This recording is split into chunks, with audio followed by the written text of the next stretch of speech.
Aqui, pessoal, uma situação de uma paciente hipertensa de longa data, já com 75 anos, e a gente percebe que ela tem uma hipertrofia concêntrica, tá? Uma hipertrofia concêntrica, contraindo muito bem junto à cardiografia de estresse, mas olha o que acontece à medida que aumenta a frequência cardíaca, né? Aqui 113, aqui 140, ela faz uma junção na região médio ventricular, tá?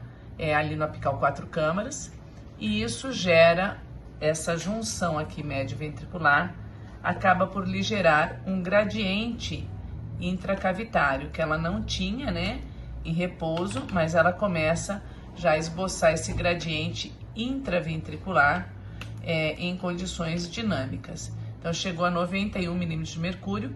Então, vocês percebem que situações assim, de hipertrofia, podem gerar um gradiente intraventricular sem ser cardiomiopatia hipertrófica.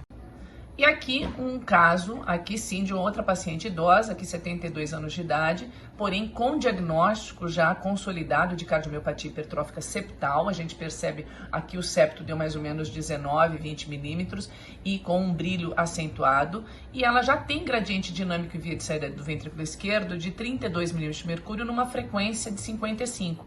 Mas como ela estava indo para um pré-operatório de cirurgia não cardíaca, de colecistectomia, o médico ficou preocupado em que nível de frequência cardíaca ela faz aumenta muito esse gradiente dinâmico, tá? Para ele aumentar ou não o beta-bloqueador e poder liberar com segurança para a cirurgia. A contratilidade é muito boa e o gradiente, ele saiu de 33 milímetros de mercúrio em condições de repouso para 95 milímetros de mercúrio em condições dinâmicas, até 20 microgramas de dobutamina. Não precisamos ir além, porque aqui o protocolo não é para avaliar a isquemia, e a gente já viu que aumentou para 70 batimentos por minuto, aumentou pouco a frequência, aqui 68, o gradiente já 95 milímetros de mercúrio, tá? Mas aqui numa condição de cardiomiopatia hipertrófica.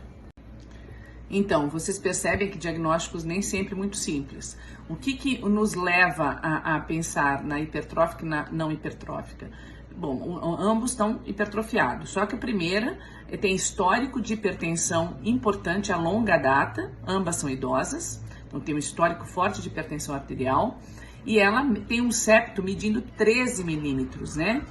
Então, um septo que não chama tanta atenção, e você percebe uma hipertrofia generalizada, tá? Mais concêntrica mesmo, com septo de 13 milímetros. A outra já tem diagnóstico de cardiomiopatia hipertrófica, tem gradiente de repouso já na ordem de 30 a 33 milímetros de mercúrio, que a outra não tem, tá? E tem um septo de 19 milímetros de mercúrio e não tem histórico de hipertensão.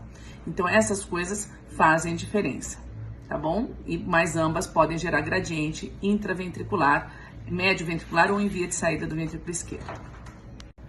E um outro ponto de dica que eu dou para vocês é o seguinte: quando é cardiomiopatia hipertrófica, o aumento do gradiente se dá com um pequeno incremento da frequência cardíaca. Aumentou 10, 15 batimentos, o gradiente já sobe quando existe aquela hipertrofia que envolve a região médio basal do septo. Quando não é cardiomiopatia hipertrófica, uma hipertrofia concêntrica ou outra, geralmente você tem um lastro maior para aumentar mais a frequência cardíaca e aí gerar o gradiente, que foi exatamente o que aconteceu. No primeiro caso, que não é cardiomiopatia hipertrófica, já documentada, ela aumentou bem o gradiente, foi para 130 batimentos, no final 140 batimentos, para ela aumentar o gradiente para 90 e pouco. No segundo caso, que é cardiomiopatia hipertrófica, aí aumentou pouquinho o gradiente, saiu de 55 para 70 batimentos por minuto e já foi para um gradiente de 95, 97 milímetros de mercúrio. Então essa é uma outra dica que faz a diferença entre as duas condições patológicas sob condições dinâmicas.